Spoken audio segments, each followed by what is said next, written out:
अरे बाप रे, मेरी कमर।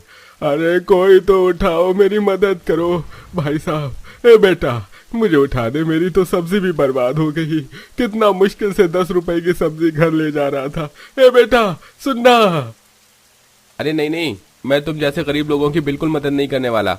अरे मेरे महंगे कपड़े खराब हो जाएंगे, पड़े रहो कीचड़ में।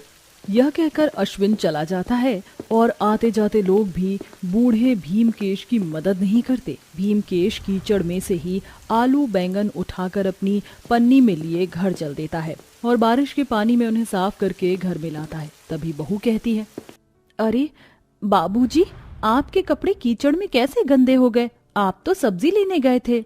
हाँ, सब्जी लेने गया था, कीचड़ में गिर गया। कमर में बहुत दर्द हो रहा है, लगता है पत्थर से कमर छिल गई है। दिखाओ दिखाओ दादाजी, मुझे दिखाओ। हे भगवान दादाजी, आपके तो सचमुच में चोट लग गई है, खून निकल रहा है। माँ, दादाजी के हल्दी लगा दो ना यहाँ पर। दादाजी, आपकी चोट पर दर्द हो रहा है, जोर से हुई हुई। हाँ बच्चों, थोड़ा दर्द तो हो रहा है। आराम से लगा बेटा। गरम तेल और हल्दी है बाबूजी, थोड़ा तो जलेगा तभी असर करेगा। माँ, बहुत भूख लग रही है, क्या बनाओगी आप?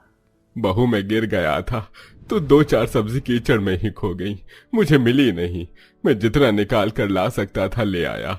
ये 4 आलू 2 बैंगन बचे हैं। कोई बात नहीं बाबूजी, मैं इसी से ही बना देती हूँ थोड़ा खाना।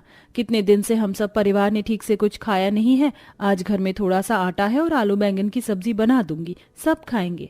हाँ मम्मी। लाजो 2 छोटे छोटे आलू बैंगन से सब्जी रोटी बना लेती है। वहीं दूसरी तरफ बारिश में मोहन घर आ रहा था। अरे वाह, महीना बाद मुझे पगार मिल ही गई। इस 1000 रुपए से मैं घर में आधा राशन भरवा दूंगा और आधा दुकान की पहले की उधारी चुका दूंगा, फिर कोई बोझ नहीं होगा।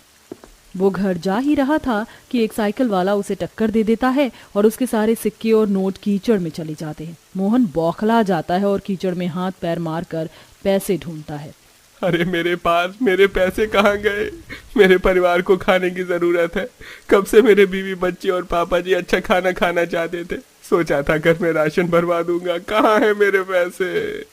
मोहन कीचड़ और बारिश के पानी में अपने पैसे बहुत देर तक ढूंढता है, लेकिन उसे 5-10 रुपए के अलावा कुछ नहीं मिलता और एक मोटरसाइकिल उसकी उंगलियों पर चढ़ जाती है, जिस वजह से वह चीख जाता है और रोते रोते घर पहुंचता है। ये सब देख आकाश में बैठे इंद्रदेव खुश हो रहे थे। क्या खूब मजा आ रहा है इस लाचार व्यक्ति को परेशान देखते हुए, और यही मैंने इसके पिताजी के साथ किया। अभी तो मैं इतनी तेज बारिश करूंगा कि इसके घर की नींव हिल जाएगी, इसका पूरा परिवार सड़क पर आ जाएगा। इंद्रदेव, आप किसी की लाचारी का इतना हंसकर मजा कैसे ले सकते हैं? वह गरीब लाचार परिवार बेहद मुसीबत में है और आप उनके साथ दुराचारी करेंगे। अपनी बारिश को उन पर कम बरसाइए। बेचारे के मेहनत के पैसे भी खो गए और उंगलियों में लगी अलग। उसका परिवार तो भूखा ही रह जाएगा। चुप रहो इंद्राणी, तुम तो सबको देखकर उनकी लाचारी गरीबी पर पिघल ही जाती हो। लेकिन ये सब जो हो रहा है उनके कर्मों का फल है। इनके पूर्वजों का कर्म का फल इन्हें तो भुगतना होगा। तुम बस देखती रहो। नहीं इंद्रदेव, मैं उन्हें इतना तकलीफ में नहीं देख सकती। लगता है तुम ऐसे नहीं मानोगी इंद्राणी। मैं तुम्हारा स्वामी हूं और इस अधिकार से तुम्हें कसम है, तुम अब कुछ नहीं करोगी। हे इंद्रदेव, ये आपने मुझे किस बंधन में बांध दिया? यह सुनकर इंद्राणी चुप हो जाती है और बेबस होकर इंद्रदेव का कहर उस गरीब परिवार पर देखती है।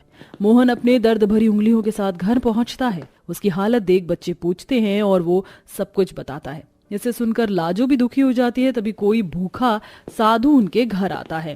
कोई है तो बेटिया खाना खिला दो, बहुत तेज भूख लगी है, बहुत दिनों से कुछ नहीं खाया।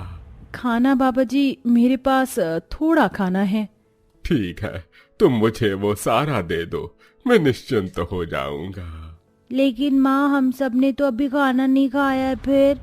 हाँ माँ, बहुत भूख लगी थी, आपने हमें खाना नहीं दिया और पिताजी भी भूखे, उनके तो हाथ पे चोट भी लग गई, पैसे भी गए। कोई बात नहीं, मैं कोई और इंतजाम कर लूंगी। जब तक साधु बाबा आप ये लीजिए खाना। ठीक है। साधु बाबा एक एक करके उन सभी के हिस्से का खाना खा जाते हैं। मेरा पेट भर गया बच्चों, तुम्हारा बहुत बहुत शुक्रिया। ये कहकर वह साधु बाबा चला जाता है। एकाएक आकाश में बादल गरजते हैं और तेज बारिश तूफान होने लगती है, जिससे घर की छत के हर कोने से पानी टपकने लगता है। हे भगवान, ये क्या हो रहा है? बादल गरज रहे हैं और अब और तेज बारिश होने लग गई। हम कहाँ जाएंगे? खाने का ठिकाना भी नहीं रहा। हे भगवान, आप हमारे साथ ये क्या कर रहे हैं? बख्श दीजिए हम जैसे गरीबों को। अरे घर में 2 छोटे छोटे बच्चे हैं। तभी एक तूफान से उनका छप्पर का थोड़ा टुकड़ा गिर जाता है और तेज बारिश से घर में पानी भरने लग जाता है। घर का सामान इधर उधर बहने लगता है। हे भगवान, ये हमारे साथ क्या हो रहा है? अब तो हम घर में रहने लायक ही नहीं बचे। हमें जल्दी से घर खाली करना होगा। बच्चों, हाथ पकड़ो जल्दी। महा पापा, इस पानी में गंदा गंदा कीड़ा आ रहा है, मुझे डर लग रहा है और ठंड भी लग रही है। चिंटू, चल जल्दी से घर से बाहर चल। बाबूजी संभाल कर चलिए, चारों तरफ पानी है और आगे सीधी घर से बाहर निकलने में ही सही रहेगा। पूरा परिवार तेज बारिश में अपने घर से बाहर खड़ा हो जाता है, जहां वो सब बारिश की ठंड में कांपते रहते हैं और दोनों बच्चे भूख से व्याकुल होते हैं। करीब 6 घंटे हो जाते हैं। मम्मी मम्मी, मुझे बहुत डर लग रहा है और बहुत भूख लग रही है, पेट में दर्द हो रहा है। हाँ माँ, मुझे भी पेट में दर्द हो रहा है, बहुत तेज की भूख लगी है। माँ, कल से कुछ नहीं खाया। क्या करूं बेटा, मुझे कुछ समझ नहीं आ रहा। कौन हमारी मदद करेगा? तभी घर के बाहर 2-4 पड़ोसी अपने घर से पानी निकाल रहे होते हैं। सुनिए वीरेंद्र भाई साहब, थोड़ा खाने को कुछ दे दीजिए। बच्चों को बहुत भूख लगी है, हमारे घर में पानी भर गया है। अरे जाओ जाओ, हम तुम्हारी कोई मदद नहीं कर सकते। वैसे भी दिख नहीं रहा रोड पर कितना पानी है, और हम तुम्हें अपने घर का राशन तो नहीं भरवा सकते। उंगली पकड़ा दो तो पता चले गर्दन पकड़ ली। कोई भी उनकी मदद नहीं कर रहा था। ये सब देख इंद्रदेव फिर हंसते हैं और इंद्राणी परेशान होती हैं। सही बोल रहा है ये लोग इसी के लायक हैं। मेरा मन बहुत विचलित हो रहा है। मैं उन सब लोगों को और बच्चों को परेशान नहीं देख सकती। सभी भूख से व्याकुल हैं। उनकी सुबह को अच्छी करने का मेरे पास दूसरा रास्ता है। मैं मदद नहीं कर सकती, वह किताब जरूर करेगी। ये कहते ही इंद्राणी मन से बादल के गरजते ही सिर्फ गरीब परिवार के सामने एक किताब फेंकती है। अगर ये परिवार समझदार होगा तो जरूर इस किताब की भाषा जान जाएंगे और इससे इंद्रदेव को भी पता नहीं चलेगा। अच्छा हुआ इंद्रदेव अप्सराओं का नृत्य देखने चले गए। तभी मोहन की उस किताब पर नजर जाती है और वो उठा लेता है। ये कैसी किताब है और किसकी है?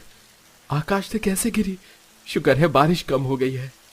बेटा, तू इतना क्यों सोच रहा है? एक बार उस किताब को तो देख। मुझे लगता है जरूर इसके सहारे हमारी मदद हो जाएगी। हाँ, देखिए ना। इसमें लिखा है, यदि तुम अपने घर को साफ कर दोगे और पूरा परिवार इस मुश्किल समय में एक दूसरे का सहारा बनेगा, विश्वास करेगा, तो सब कुछ ठीक हो जाएगा। ये कैसी पहेली है जो समझ नहीं आ रहा? भला उसको करने से क्या होगा? बेटा, एक बार इस किताब की बात मान लेते हैं, क्या पता कुछ अच्छा हो जाए। वैसे ही हमारी फूटी किस्मत है, खाने को कुछ नहीं है, बच्चे भूखे हैं। ससुर की बात बहू बेटे मान लेते हैं और बारिश कम हो जाने पर सब मिलकर, यहाँ तक कि बच्चे भी घर की सफाई करने में जुट जाते हैं। कुछ ही घंटे में घर का पानी धीरे धीरे वो बाहर कर देते हैं और विश्वास रखते हैं। तभी घर के अंदर एक चमकता हुआ फूल बाहर निकलता है। अरे भला ये फूल कहाँ से आया? हाँ भैया, मुझे भी समझ नहीं आ रहा। देखो दादाजी, मम्मी पापा, मुझे तो ये किताब बेकार लगती है और ये फूल भी। यहाँ हम सबको भूख लगी है, इस फूल का अचार डालें। कहाँ है? कहाँ से मिलेगा खाना? तभी फूल की चमचमाती रोशनी से 4-5 थाली स्वादिष्ट व्यंजन से भरी हुई सामने प्रकट होती है। अरे वाह, हमारी बोलती ही जादुई खाना हमारे सामने आ गया। इसका मतलब उस किताब ने हमें जादुई खाना मिलने का संकेत दिया। शुक्रिया भगवान जी हमारी मदद करने के लिए। ये देख आसमान में इंद्राणी खुश होती है। मुझे खुशी है कि इस परिवार ने इसे समझा। अब उन्हें कभी किसी चीज की परेशानी नहीं होगी। बहुत कष्ट सह लिए और यह अपनी परीक्षा में उत्तीर्ण हुए।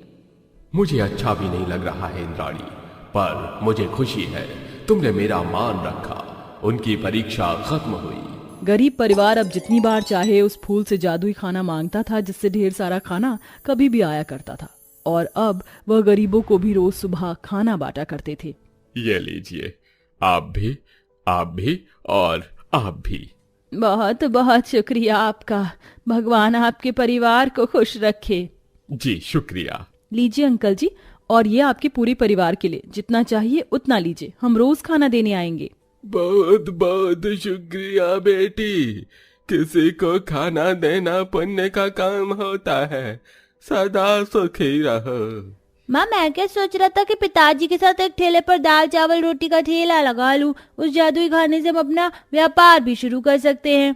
हाँ बेटा, ये तो तूने बहुत अच्छा सुझाव दिया है। अब ऐसा ही होगा। घर जाकर गरीब परिवार उस फूल से कहता है, सुनो, तुम हमें जादू से 100-200 थालियों का खाना दे सकते हो। हमें इसका व्यापार करना है। थोड़े दिन संभालो, उसके बाद हम खुद ही पैसे आने पर अपना सामान लाएंगे।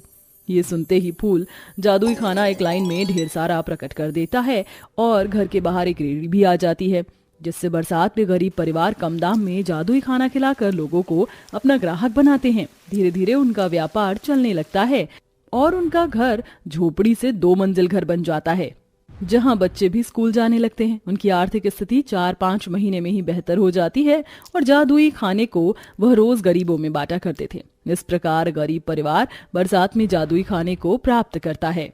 तो दोस्तों, क्या आप भी कर्मा में विश्वास रखते हैं? अगर रखते हैं तो क्यों? कमेंट करके हमें जरूर बताएं।